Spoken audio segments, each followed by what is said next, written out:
When I was younger, I often dismissed the idea of survival skills as something only doomsday preppers or those living off the grid needed to worry about. Growing up in the suburbs, surrounded by the comforts of modern life, I never imagined I'd need to know how to purify water or start a fire without a lighter. My days were filled with work, family, and the occasional weekend getaway, blissfully unaware of how fragile our bubble of security could be. That all changed one fateful weekend.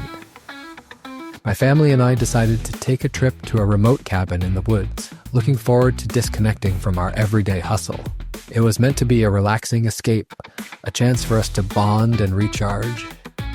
But Mother Nature had different plans. On our second night, a fierce storm rolled in, unlike anything I'd ever experienced.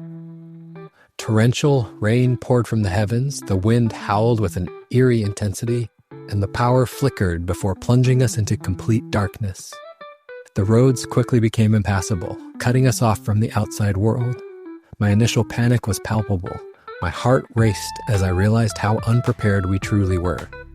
In that moment, surrounded by my wife and 2 young kids, I felt an overwhelming sense of responsibility. I couldn't ignore the urgency of the situation. The storm showed no signs of letting up, and I knew we had to rely on ourselves to get through it.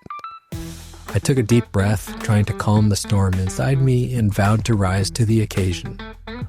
With no time to waste, I rummaged through the cabin and found an old emergency kit, dust-covered but intact.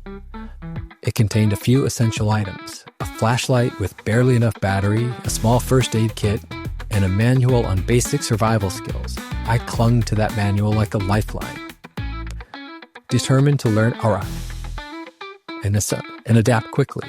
By the dim glow of the flashlight, I read about purifying water using just a pot and some fire. The storm water had flooded the area, and I knew we couldn't risk drinking it straight. I managed to start a fire using dry wood I found in a covered area outside the cabin and boiled the water as instructed. It wasn't much, but it was a start. The manual also guided me through setting up a temporary shelter inside the cabin to keep us warm and dry. I found some old blankets and draped them over a makeshift structure of chairs and a table, creating a cozy nook where we could huddle together. It wasn't ideal, but it provided a semblance of security. As the storm raged on, I took turns with my wife to keep watch, ensuring the fire didn't go out and our temporary shelter held up. Despite the chaos outside, a strange sense of calm washed over me. I realized that in those moments of uncertainty, I was learning to adapt and protect my family with skills I had never thought I'd need. The storm eventually passed, leaving behind a landscape both beautiful and battered. The roads cleared after a few days, and we returned home, grateful and changed. That experience ignited a newfound respect for survival skills in me. I began to teach myself and my family how to be better prepared, enrolling in workshops and practicing regularly.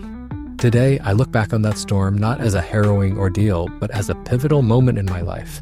It taught me the importance of being ready for the unexpected and instilled in me the confidence that I can protect my family when it matters most.